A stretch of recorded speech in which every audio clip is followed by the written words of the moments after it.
السلام علیکم ورحمۃ اللہ وبرکاتہ۔ میرے پیارے بہن بھائیوں، آج ایک اور نئی ویڈیو کے ساتھ آپ لوگوں کی خدمت میں حاضر ہوئی ہوں۔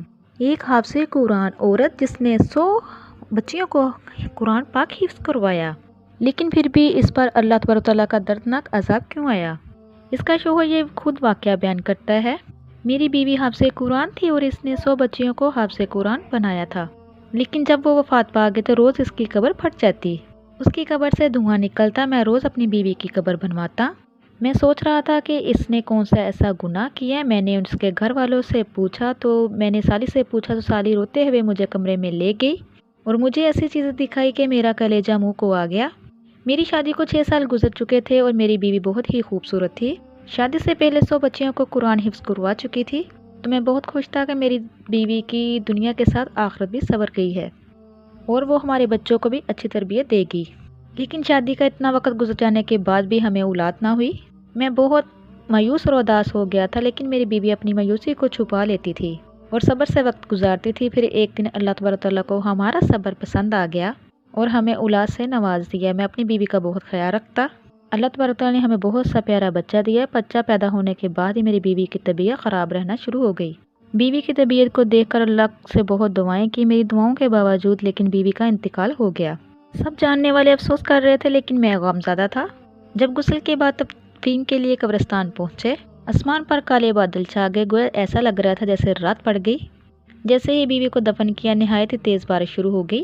طوفانی ہوائیں چلنے لگی، جیسے موسم بھی غم منا رہا ہو۔ میرا بچہ میری بیوی کے گھر والے یعنی میرے سسرال والوں میں تھا اور وہ لوگ بھی میرے گھر میں موجود تھے، اس لیے اپنی بیوی کو دفن کرنے کے بعد جب گھر آیا تو سیدھا میں اپنے کمرے میں چلا گیا اور اپنی بیوی کو یاد کرتے کرتے آنکھ لگ گئی۔ صبح کے وقت خواب میں دیکھا میری بیوی بہت بری طرح رو رہی ہے۔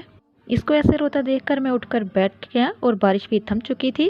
وہ خواب دیکھ کر میں بہت ہی پریشان ہوا، کیونکہ میں نے کبھی اس کو روتا ہوا نہیں دیکھا تھا۔ فجر کا وقت تھا، میں نے اپنی بیوی کی مغفرت کے لیے دعا کی۔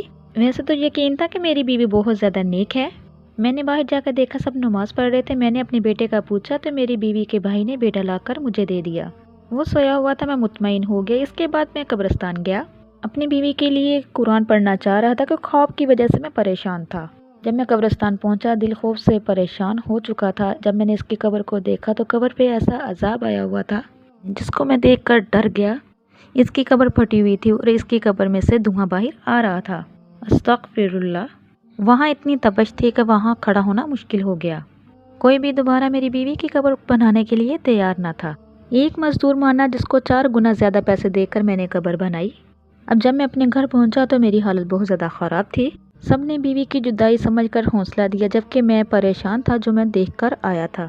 آخر یہ سب کچھ کیوں ہوا؟ میری بیوی تو بہت نیک تھی، قرآن حافظ تھی، اور یہ میں سوچ کر پریشان ہوتا جا رہا تھا کہ میری بیوی کی اصل حقیقت کیا ہے جو اس پر اللہ تبارک و تعالیٰ کا اتنا غضبناک عذاب آیا۔ لیکن جب میری بیوی کی حقیقت مجھ پر ظاہر ہوئی تو میرا کلیجہ پھٹ گیا۔ میرا نام محسن ہے اور میں اپنے والدین کی اکلوتی اولاد تھا۔ میرے گھر میں 4 افراد تھے، میرے ماں باپ اور میری بیوہ پھپھو۔ جب میں کالج میں تھا تو میری ماں کا انتقال ہو گیا اور ہم 3 لوگ رہ گئے تھے۔ میری پھپھو اور میرے ابا نے مجھے بہت ہی حوصلہ دیا۔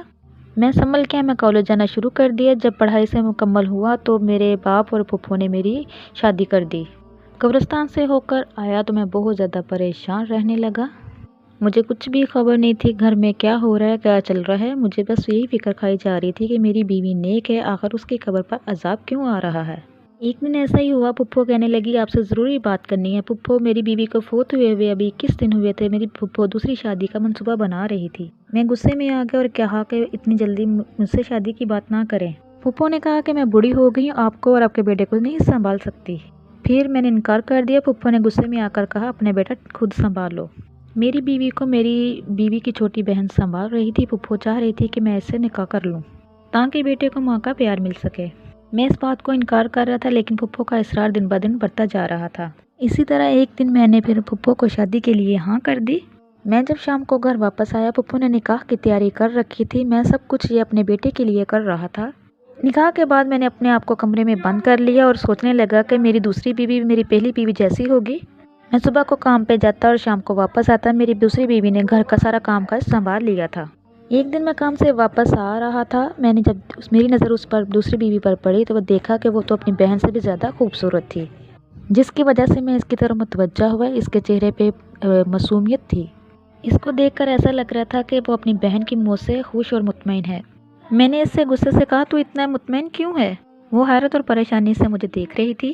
میں نے اس سے کہا، تجھے اپنی بہن کی موت کا ذرا بھی دکھ نہیں، جس کی جگہ لے کر تو اتنا خوش ہو رہی ہے؟ وہ مجھے صدمے سے دیکھتی رہی، لیکن مجھے اپنی غلطی کا احساس ہو گیا۔ وہ رونے لگی۔ اس کو روتا دیکھ کر میں بکھلا گیا۔ اس نے ایسی بات کہی جس سن کر میں حیران رہ گیا۔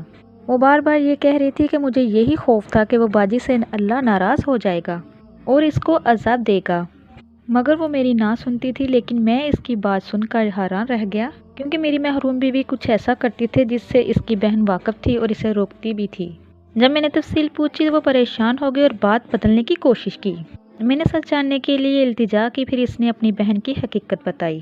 اس نے بتایا کہ میری بہن نیک لڑکی تھی اور حافظ قرآن ہونے کی وجہ سے ہر وقت تلاوت کرتی تھی۔ ایک دن ہمارے محلے میں ایک بچہ بیمار ہو گیا، میری بہن نے اس پہ دم کیا جس سے بچہ ٹھیک ہو گیا۔ پھر ہر طرف مشہور ہو گیا کہ وہ نیک بیوی ہے۔ اس طرح وہ طرح طرح کے لوگ آنے لگے اور اللہ تبارک تعالیٰ کے حکم سے شفا ہونے لگی۔ میری بہن قرآن کے کچھ آیات لکھ کر تعویذ بناتی اور پھر پیسے لیتی۔